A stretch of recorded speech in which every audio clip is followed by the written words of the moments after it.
Hola mis queridos hermanos y hermanas, es una gran alegría tener su compañía en este momento para el estudio de la Palabra de Dios. Vamos a estudiar la lección 4 de la Escuela Sabática, que tiene como título La Biblia, fuente autoritativa de nuestra teología.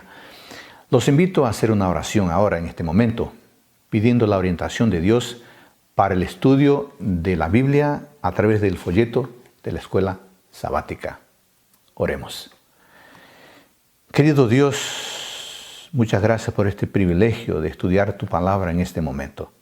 Por favor, dirígenos para que al estudiar podamos aprender y al aprender podamos vivir lo que aprendemos, lo que vamos a aprender en este instante y este conocimiento pueda transformarse en vida práctica. Te lo pedimos y te lo agradecemos en el nombre de Jesús. Amén. Antes de iniciar nuestro estudio, quiero recordarles que es muy importante que cada uno tenga su Biblia y su lección y que las estudie diariamente. Esto les dará mucho conocimiento bíblico y teológico y permitirá que puedan enseñar la Biblia a otras personas. En el estudio de hoy, yo quiero tratar de cuatro temas esenciales dentro del asunto la Biblia, fuente autoritativa de nuestra teología. Primero, 6 razones por las cuales los cristianos usan la Biblia. Número 2, los cristianos y la experiencia. Número 3, cómo Dios lidió con la cultura.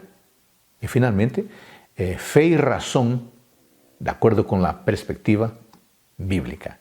Ese será nuestro bosquejo del estudio de hoy. Entonces empecemos con el primer tema. 6 razones o motivaciones por las cuales los cristianos, nosotros, usamos la Biblia. Ciertamente, amigos, este es un campo de alta subjetividad, pero vale la pena una reflexión en este sentido, en el intento de mapear algunas de las razones o motivaciones más representativas que impulsan a los cristianos a usar la Biblia. Número 1. Usamos la Biblia para obtener información y comprensión. Desde la perspectiva de la teología y de los teólogos cristianos, la Biblia es la revelación especial que no está disponible en ninguna otra fuente. Como documento fundamental de la fe cristiana, la Biblia funciona como la fuente primaria de datos o información específica. Número 2. Usamos la Biblia para la adoración. La Biblia se usa tanto en la adoración individual como en la corporativa. En el uso personal, la Biblia direcciona a los lectores a la alabanza, a la adoración, a la confesión de los pecados y a las oraciones de agradecimientos. En respuesta al Dios revelado en las páginas de la Biblia, los cristianos buscan conformar todas las dimensiones de su vida y su voluntad. La Escritura proporciona inspiración y desafío, genera experiencias religiosas, proporciona esperanza y sustento. En resumen, la Biblia proporciona el medio para la adoración individual. Dios habla a través de su palabra viva y activa y su pueblo lo venera. En la adoración corporativa, la Biblia debe tener como objetivo practicar comunitariamente la cercanía y alabanza a Dios, basado en el principio establecido, por ejemplo, por el apóstol Pedro, que es un eco de conceptos del Antiguo Testamento. Y yo te pido que me acompañes en la primera epístola de San Pedro, capítulo 2, versículos 9 y 10. Leamos. Mas vosotros sois linaje escogido, real sacerdocio, nación santa, pueblo adquirido por Dios, para que anunciéis las virtudes de aquel que los llamó de las tinieblas a su luz admirable. Vosotros, que en otro tiempo no erais pueblo, pero que ahora sois pueblo de Dios, que en otro tiempo no habíais alcanzado misericordia, pero ahora habéis alcanzado misericordia. Lindo versículo, que lo podemos comparar con Éxodo capítulo 19, versículos 5 y 6, y también con Oseas capítulo 2, versículo 23. Número 3.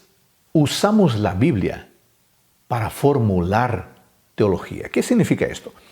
Normalmente, hermanos, las personas se acercan a un tema bíblico con sus conceptos y preconceptos. Con eso, terminan entendiendo textos y temas de un modo muy particular, atribuyendo así peso y medida singular a las enseñanzas bíblicas, de acuerdo con sus paradigmas, con su cosmovisión.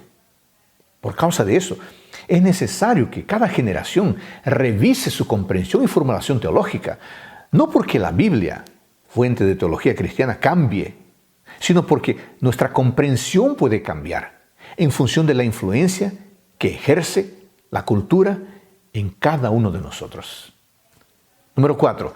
Usamos la Biblia para predicar. Bueno, después de una interpretación precisa, el próximo paso es la proclamación del mensaje de Dios. Como afirma el teólogo Osborne, él dice lo siguiente: el proceso hermenéutico culmina no en el resultado de la exégesis, centrado en el significado original del texto, sino en el proceso milético, centrado en el significado de la palabra para la vida del cristiano de hoy. Hermanos, la predicación no es el proceso culminante del estudio de la palabra, claro, pero es un aspecto fundamental de la vida de la iglesia y que debe estar sustentada en las enseñanzas claras de la palabra de Dios. Número 5. Usamos la Biblia para enseñar. Aunque la enseñanza no sea una predicación, toda forma de predicación es una manera de enseñar. Esto muestra la cercanía entre el ítem anterior y este. Deberíamos mirar hacia la Biblia como una especie de manual del cristiano, a partir del cual obtenemos nuestros parámetros de vida, pero también como nuestro libro de texto, mientras que los profesores difunden las noticias del reino. Finalmente, número 6, usamos la Biblia para proveer cuidado pastoral. Jesucristo advirtió en Juan 16:33 lo siguiente: en el mundo tendréis aflicción. Infelizmente las personas sufren. En este aspecto, la Biblia ha ofrecido cuidado y guía en tiempos de necesidad. En la Escritura, el pueblo de Dios puede descubrir a un padre comprensivo, que se preocupa por sus hijos e hijas. Y eso se demuestra en las enseñanzas sobre el amor y las provisiones divinas, en las historias de hombres y mujeres de fe, así como en las canciones de confort u oraciones por liberación. Es verdad que la Biblia no presenta exactamente la situación o dilema que encontramos hoy, pero enseña valores y principios que promueven el consuelo, cura, mientras que al mismo tiempo dan orientación y esperanza. Bueno, vamos al punto número 2 de nuestro estudio: los cristianos y la experiencia. ¿De qué modo los cristianos deben considerar las experiencias? Después de todo, estas son parte de la existencia humana. El doctor Alberto Tin sugiere 4 diferentes maneras por las cuales los cristianos consideran la experiencia. En primer lugar, algunos creen que las escrituras deben dominar la experiencia. Sin embargo, tan significativas como puedan ser las doctrinas bíblicas, la verdadera religión es mucho más que solo las convicciones intelectuales. Esto significa una conversión espiritual que opera desde adentro hacia afuera, de modo que se vuelva una nueva creación. La persona se transforma en una nueva criatura, como dice 2 Corintios 5:17. Por eso, ni el racionalismo ni el activismo social pueden generar tal experiencia salvífica. En segundo lugar, otras personas creen que la experiencia debe dominar la Escritura. En este sentido, la teología del encuentro tiene total validez. Al final, esa teología enseña que tener una experiencia de relación personal con Dios es más importante que saber sobre Dios. ¿Será que ellos tienen razón? ¿Será que en verdad la experiencia de relación personal con Dios es más importante que saber sobre Dios? Claro que no. porque nuestra experiencia es apenas nuestra experiencia y muchas veces es algo emotivo, algo emocional. Y el corazón, dice la Biblia, se engaña. ¿Quién conocerá el corazón? Bueno, en tercer lugar, otras personas igualan la experiencia con la escritura. Un ejemplo clásico de esto es lo que se llama el cuadrilátero wesleyano, en el cual la escritura, la tradición, la razón y la experiencia son colocadas en el mismo nivel de autoridad. Cualquier intento, hermanos, para elevar la experiencia al mismo nivel de las escrituras crea una cierta especie de lealtad dividida, en la cual algunas veces las escrituras dominan la experiencia y otras veces la experiencia toma el lugar de las escrituras. Bueno, alguien puede pensar, Pastor Adolfo, parece que esas tres ideas anteriores son complicadas. ¿Qué hacer? Bueno, ahí viene la cuarta idea propuesta por el pastor Alberto Tin. La mejor postura es tener la escritura mediando la experiencia. ¿Qué significa eso? La Biblia declara de manera enfática que nuestra experiencia salvífica con Dios debe ser instruida y mediada por la palabra escrita de Dios. En el libro de Salmos, la palabra de Dios es metafóricamente llamada de lámpara para nuestros pies y luz para nuestro camino. Salmo 119, versículo 105. En otro lugar, Cristo declaró que sus seguidores deberían vivir de toda palabra que sale de la boca de Dios. Mateo capítulo 4, versículo 4. Pablo explica de manera clara algo necesario en Romanos capítulo 10, versículos 13 a 15. Yo quería leer ese texto contigo. Romanos capítulo 10, versículos 13 a 15. La palabra de Dios dice lo siguiente. En Romanos capítulo 10, versículo 13 a 15. Vamos a leer. Está escrito lo siguiente. Porque todo aquel que invocar el nombre del Señor será salvo. ¿Cómo pues invocarán a aquel en el cual no han creído? ¿Y cómo creerán en aquel de quien no han oído? ¿Y cómo oirán sin haber quien les predique? ¿Y cómo predicarán si no fueran enviados?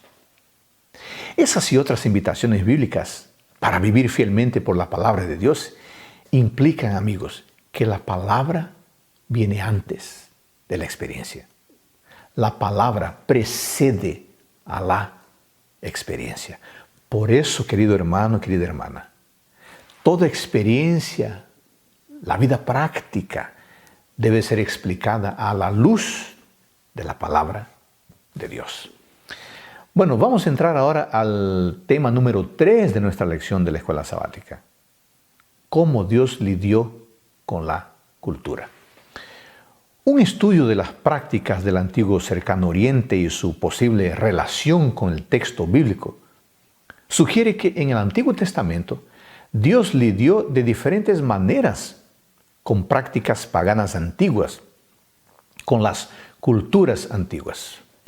Número 1. Hubo un rechazo y condenación de ideas paganas. ¿Qué significa esto?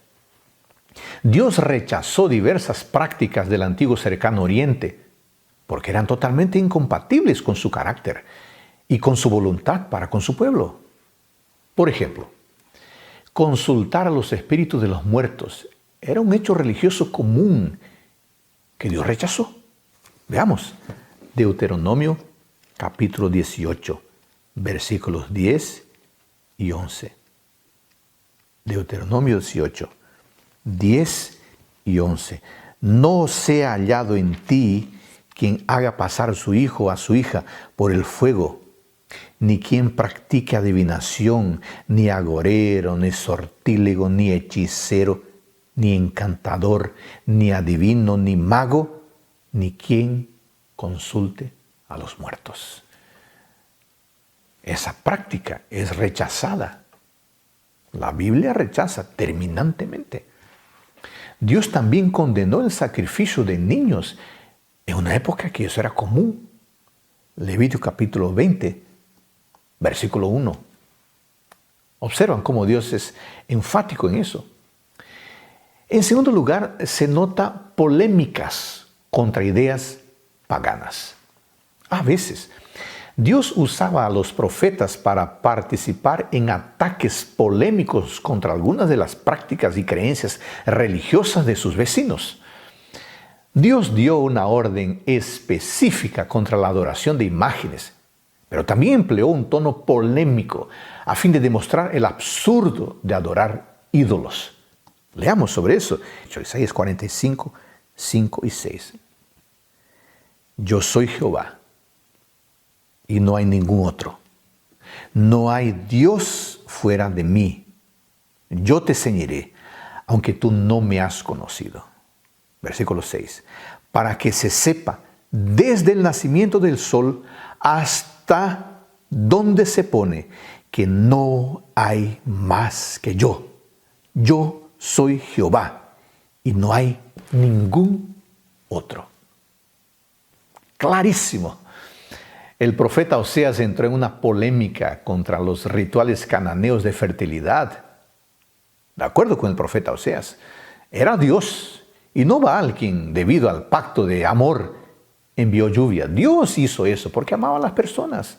Dios fertilizó la tierra. Dios bendijo a su pueblo. Lee eso después en Oseas capítulo 2, versículos 5 y 8. No era necesario que los israelitas realizaran ritos de fertilidad para que el Señor bendijera la tierra, los animales y a su pueblo. No era necesario. Dios, por su amor, les daría todo eso. Número 3, en este tema de la cultura, cómo Dios lidiaba con la cultura. Nosotros observamos adaptación de prácticas sociales. ¿Qué significa eso? A veces Dios asumía aquello que no era israelita y adaptaba a la teocracia. Muy interesante. Un ejemplo es el sistema monárquico. En Egipto, el rey era considerado divino y en la mayor parte del antiguo cercano oriente era considerado casi como una divinidad o divinizado después de la muerte. Pues en Israel, el rey era el siervo del Señor, un vasallo de Jehová. Jehová era el verdadero rey de Israel. Dios era el rey de Israel. Reyes humanos se ponían como autoridad máxima en los pueblos. Dios se presenta a su pueblo como la autoridad máxima. Él es el rey. En otros casos, hermanos, Dios toleraba algunas prácticas sociales malas, pero a través de legislaciones claras. Por ejemplo, Él dejó orientaciones claras sobre la esclavitud y sobre la poligamia. Dios no sacó a Israel totalmente de su ambiente cultural del antiguo cercano oriente, pero dejó orientaciones claras de cómo lidiar con temas polémicos. En cuarto lugar, uno observa incorporación de diferentes materiales y técnicas literarias. Un estudio de materiales legales encontrados en el Antiguo Testamento sugiere que Dios seleccionó algunas prácticas legales del antiguo cercano oriente que eran compatibles con los valores y con principios del pueblo, de su pueblo. En el libro de Proverbios tenemos una colección de dichos sabios de un autor que puede no haber sido un israelita. Sin embargo, el escritor bíblico, bajo la inspiración del Espíritu Santo, los incorporó en el libro, por ejemplo, Proverbios capítulo 30, versículos 1 a 33 y el 31, 1 a 9. Además, técnicas y formas literarias usadas en la literatura cananea fueron usadas por los profetas para comunicar el mensaje que el Señor les daba. Ese es un panorama rápido de la manera como Dios lidiaba con la cultura. Dentro de ese tema de la cultura, vamos a reflexionar un poquito. En un instante, el rey David se transformó en un asesino cuando Usa fue fulminado por su osadía al tocar el arca. Y todo comenzó con una acción aparentemente ingenua del rey: colocar el arca en un carro en vez de colocarla sobre los hombros de los levitas. Usted puede leer ese relato completo de esta historia en 2 Samuel, capítulo 6. Me gustaría que pensara lo siguiente. El entusiasmo y el pragmatismo de David lo llevaron al error y al pecado. Pero observe, la acción de David no fue original. Los filisteos habían transportado el arca en un carro. Está escrito en 1 Samuel 6, versículos 7 y 8. Por lo tanto, David imitó la cultura. Y al imitar la cultura, David fracasó. Este episodio nos recuerda que la obediencia a la palabra es mucho más importante que el entusiasmo, el pragmatismo y la cultura. Alguno puede decir, pero Pastor Adolfo, ellos están haciendo así. Las iglesias están haciendo de esta forma. A las personas les gusta eso. Los estudios muestran que, amigos, en términos de principios de una vida correcta ante Dios, olvidemos la cultura. Olvidemos las tendencias sociológicas y antropológicas. Olvidemos el pensamiento dominante. Olvidemos lo que dicen los especialistas. Si ellos dicen y practican algo diferente de la Biblia, olvidémoslo. Nuestros principios de vida deben seguir la Sagrada Escritura. El consejo de las personas, las investigaciones de los especialistas y los dictámenes de la cultura jamás deben sustituir las prescripciones de la palabra de Dios. Por favor, piensa en eso con cariño. Y aquí vamos entonces al tema número 4 de la lección de hoy. Fe y razón según la perspectiva bíblica.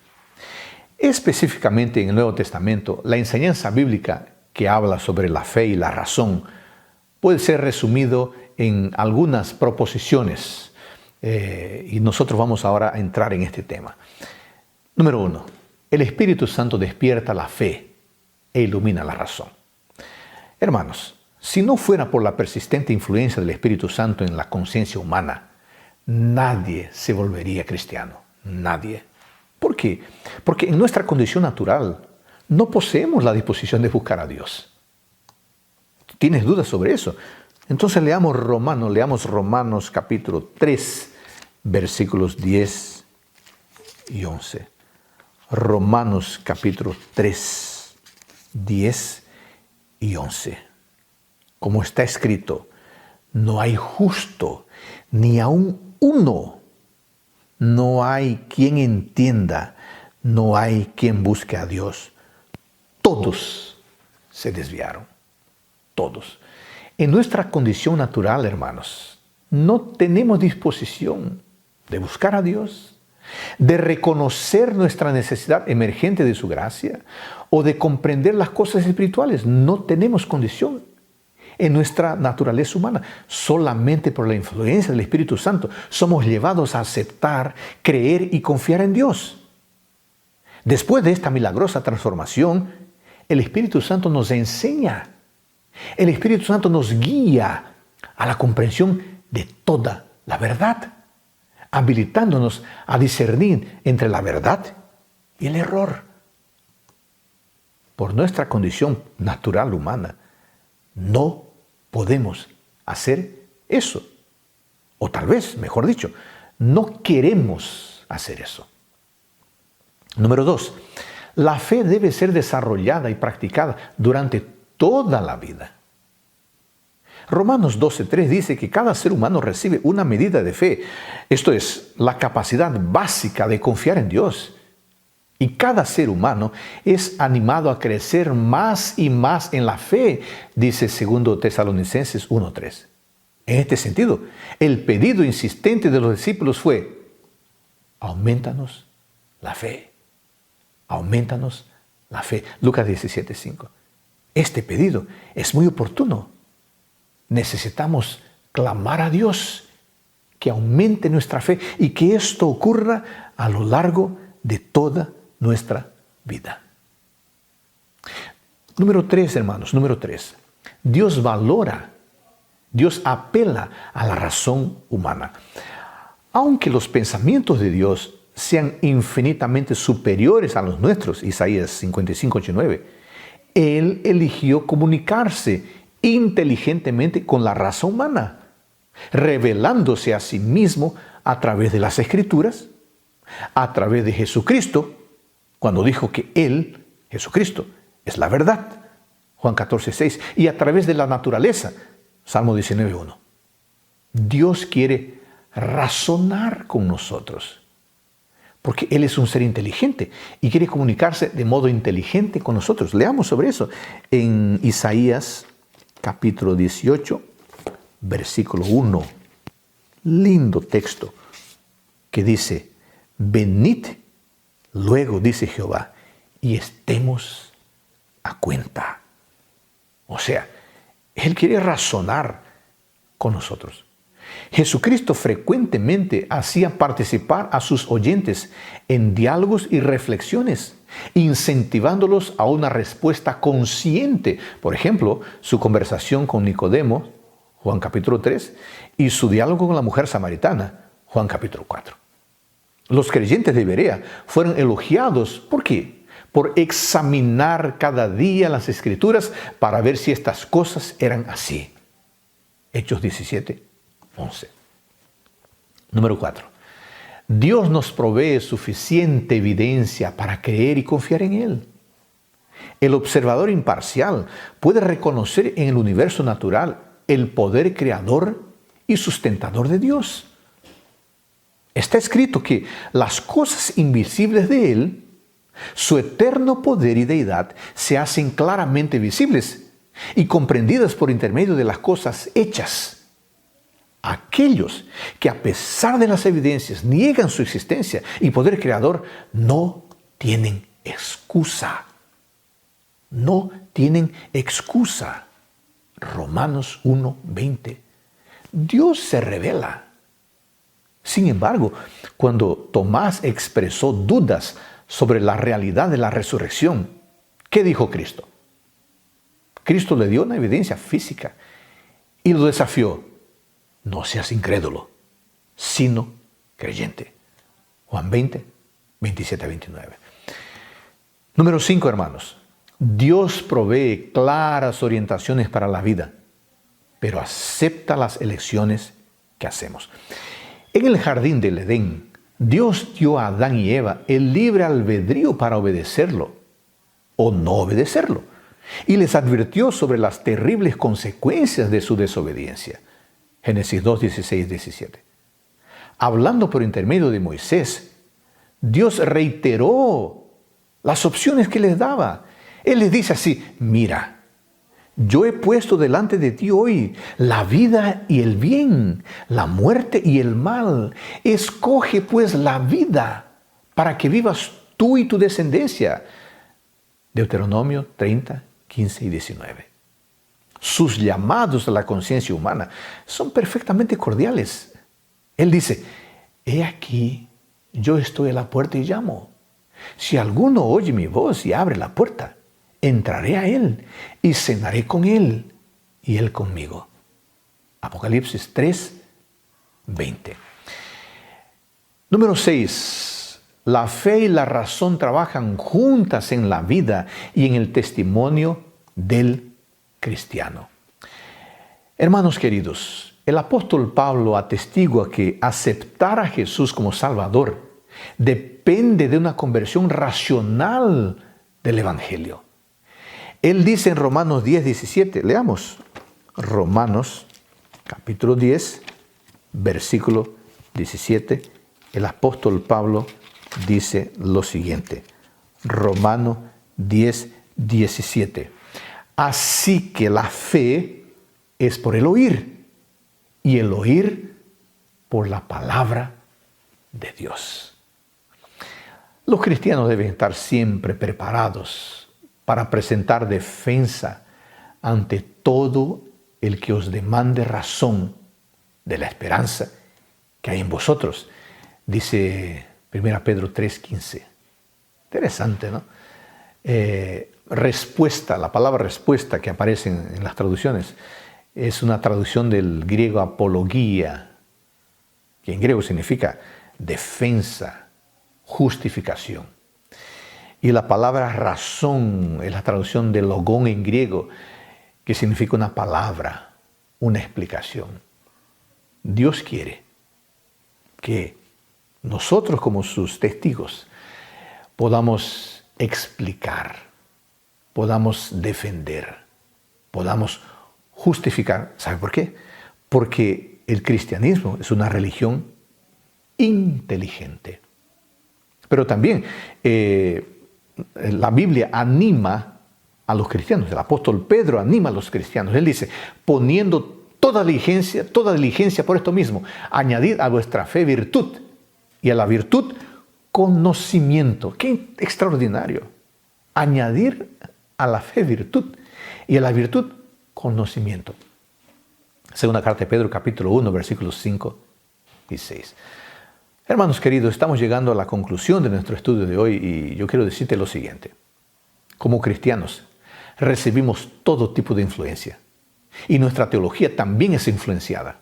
Por eso, debemos estar atentos. La prioridad dada a cualquier fuente o combinación de fuentes tiene una influencia relevante en nuestra teología. Estas cosas finalmente determinarán la dirección de todo el raciocinio teológico. En las iglesias católicas y ortodoxas, la tradición suele desempeñar un papel importante y decisivo. En las iglesias carismáticas y pentecostales, la experiencia generalmente es considerada como la autoridad final.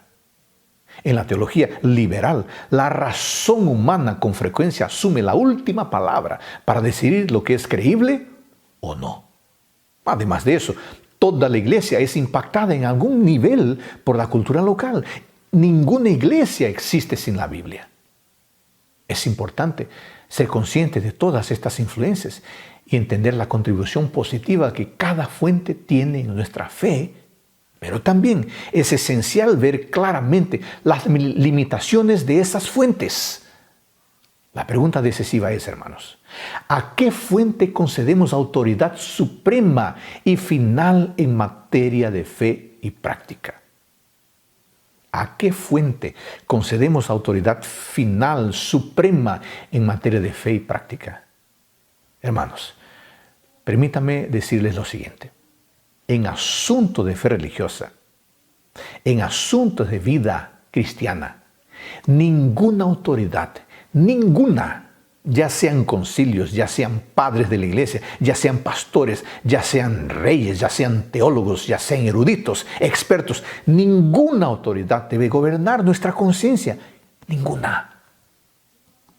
El consejo de las personas, la investigación experta y los dictados culturales nunca, jamás deberían reemplazar las prescripciones de la palabra de Dios. Hermanos queridos, nosotros adventistas del séptimo día creemos en el así dice el Señor y no en el así dice el doctor. Por eso, no importa quién está hablando, si es un teólogo, si es un experto, si es un PhD, pero si lo que él está diciendo es en contra, es diferente de lo que la Biblia dice, no importa su título, quedémonos con la palabra de Dios. Quedémonos con la palabra de Dios y también con los escritos de Ellen G. White. Esa es nuestra base. La palabra de Dios. La palabra de Dios. Hermano querido, que el Señor Todopoderoso nos bendiga en el estudio diario de la Biblia y de la lección de la escuela sabática. Y que además de aprender, podamos obedecer. Que el Padre Todopoderoso nos bendiga y también bendiga a nuestra familia.